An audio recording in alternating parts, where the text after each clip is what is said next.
One big waste of taxpayer dollars in the federal government are legal fees paid to attorneys who sue federal agencies on behalf of a client, often an environmental advocacy group.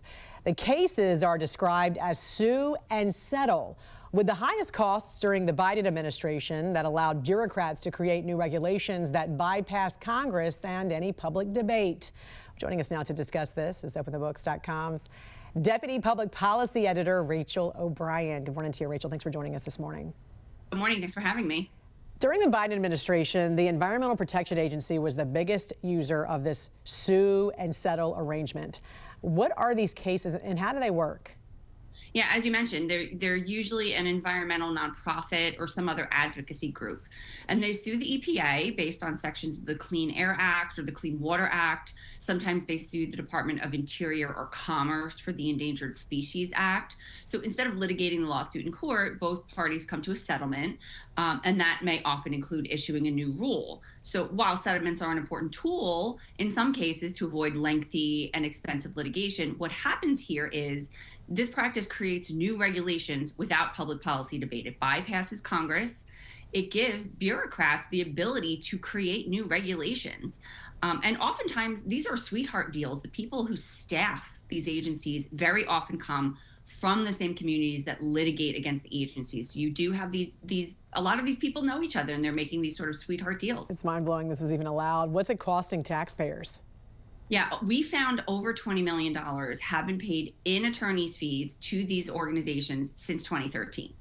So the groups that have been paid the largest attorney's fees are the Sierra Club, $4 million to them, to their attorneys. Northwest Environmental Advocates, almost $2 million to their attorneys. The Center for Biological Diversity, $1.4 million for their attorneys.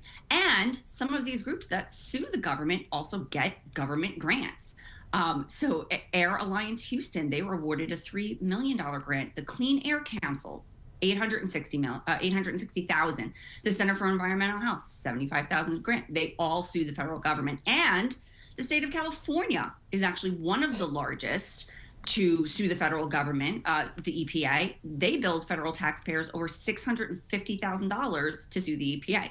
Yeah, it sounds like, as we mentioned before, the biggest settlements were during the Biden administration, but they first increased dramatically beginning during the Obama administration. Has Trump tried to cut those back?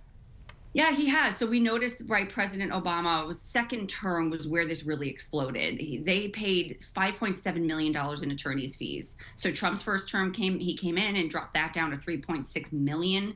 The Biden administration paid triple that, almost $11 million in attorney's fees. So during Trump's first term, his EPA administrator ended the use of these consent decrees and these settlement agreements. Of course, Biden's EPA administrator came in, they rescinded most of the provisions.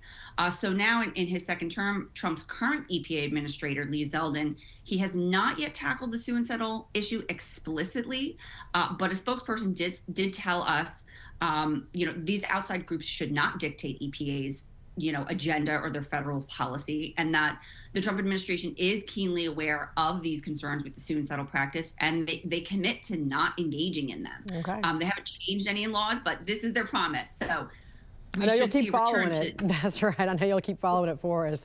OpenTheBooks.com's Deputy Public Policy Editor Rachel O'Brien. Thank you for joining us this morning. Have a great weekend. Stay warm there in New York. I will try. You too. Thank you.